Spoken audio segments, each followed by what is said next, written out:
Assalamualaikum warahmatullahi wabarakatuh. Alhamdulillah, wassalatu wassalamu ala rasulillah wa ala alihi wa ashabihi wa mawala, amma ba'du. Para jamaah yang saya muliakan, kajian kita pada malam hari ini yaitu kitab Tanbihul Ghafilin. Ada sebuah ungkapan yang diterima dari seorang imam yang bernama Al-Faqih Abu Lais As-Samarqandi.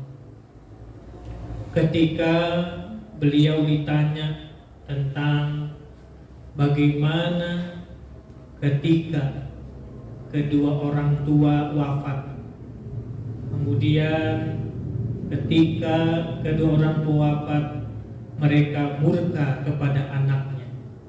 Apakah seorang anak dapat melakukan keridhaan, amalan yang bermanfaat ketika wafatnya kedua orang tua? Dalam kitab Tanbihul Ghafilin disebutkan anil faqih annahu qala su'ila anil walidain idza mata sahitain alal walad.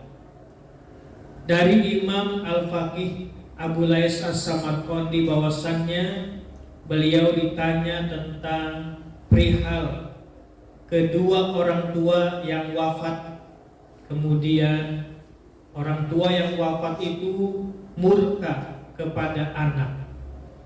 Hal yumkinu, apakah memungkinkan ayyurdiyahuma ba'da wafatihima? Apakah memungkinkan untuk seorang anak melakukan amal bakti, mengambil keridhaan kepada kedua orang tua setelah wafatnya mereka? Maka dikatakan yumkinu bisalasati asya, mungkin bisa dengan sebab 3 perkara.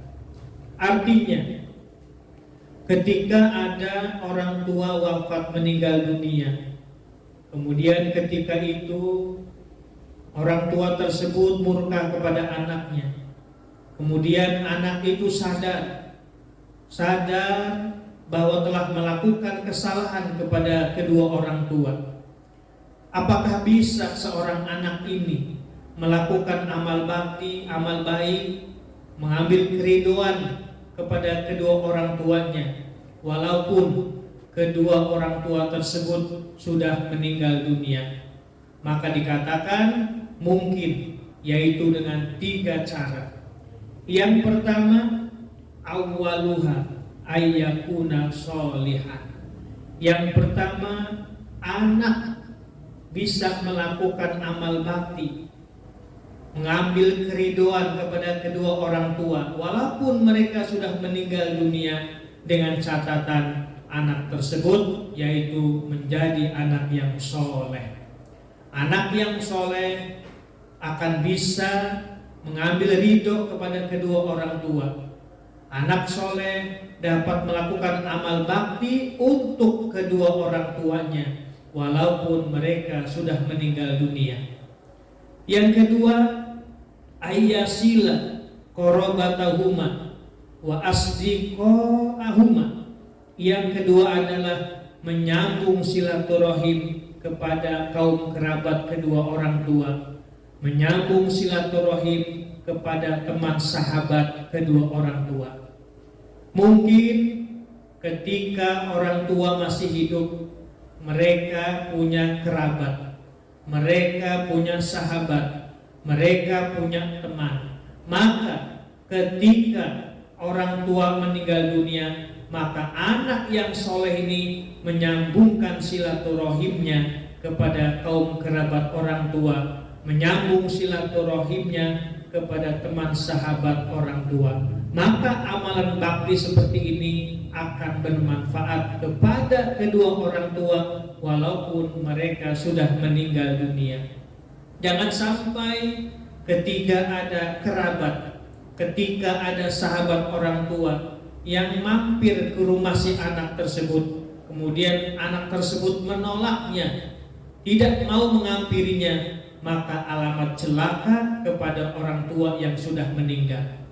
Ada sebuah kisah, ketika itu ada sahabat curhat kepada Rasulullah SAW tentang istrinya, yang mana si bapak ini punya sahabat, punya kerabat yang suka mampir ke rumahnya. Sudah barang tentu ketika berada di rumah, apa yang ada di rumah akan dikeluarkan, disuguhkan makanan, dikeluarkan teh manis, dikeluarkan kopi dan gula. Sudah tentu mungkin bisa menghabiskan makanan yang ada di rumah, tapi malah perlakuan seperti ini akan bermanfaat kepada orang tua.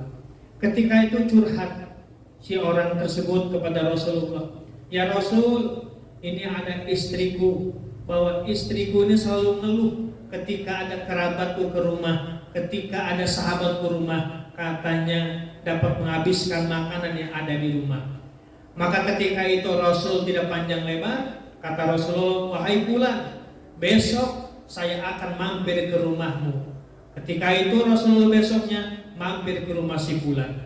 Begitu datang dengan ucapan Assalamualaikum, kemudian Sohibul Bait menjawab Waalaikumsalam. Dipersilakanlah Rasulullah untuk mampir ke rumahnya, disuguhkanlah air minum, disuguhkanlah makanan, sampai akhirnya Rasulullah merasakan minuman yang ada di rumah, merasakan makanan di rumah. Ketika itu selesai, maka Rasulullah berpamitan.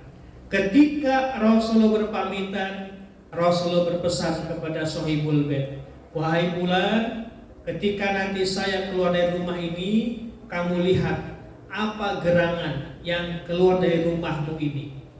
Begitu Rasulullah keluar, dilihat dari belakang, keluar dari rumah si Fulan tersebut berbagai macam penyakit yang ada di rumah, seperti bala, kalajengking, ular yang selama ini menghantui dalam rumah tersebut. Maka keluar Rasulullah rupanya membawa bala penyakit yang ada di rumah. Maka di sini dapat kita ambil pelajaran bahwa jangan ngeluh ketika kerabat datang ke rumah, ketika sahabat datang ke rumah. Bisa jadi mereka pulang itu membawa penyakit bala yang ada di rumah kita. Inilah pelajaran buat kita. Maka yang kedua yang dapat manfaat untuk kedua orang tua kita, amal bakti kita, yaitu menyambungkan silaturahim baik kepada kerabat orang tua kita, baik dengan sahabat orang tua kita. Kemudian yang ketiga yang memungkinkan untuk menjadi amal bakti, amal soleh, menjadi kerinduan kepada kedua orang tua walaupun mereka sudah meninggal dunia, yaitu ayastaghfirullahuma wa yad'u lahuma wa yatasaddaqu lahuma, yaitu si anak yang soleh ini beristighfar, memohonkan ampun untuk keduanya, berdoa untuk kedua orang tua, dan bersedekah atas nama kedua orang tua. Amalan mohon ampun, mendoakan orang tua, dan bersedekah atas nama orang tua, maka ini menjadi amal soleh, menjadi amal bakti, menjadi keriduan untuk kedua orang tua. Jadi 3 poin ini, walaupun orang tua sudah meninggal dunia, maka akan menjadi manfaat kepada orang tua bagi si anak yang melakukannya. Mudah-mudahan kita ini yang hadir pada kesempatan ini ataupun yang menyimaknya dijadikan Allah orang-orang anak yang soleh, yang selalu ingat jasa kepada orang tua kita walaupun mereka sudah meninggal dunia. Sekian, terima kasih. Assalamualaikum warahmatullahi wabarakatuh.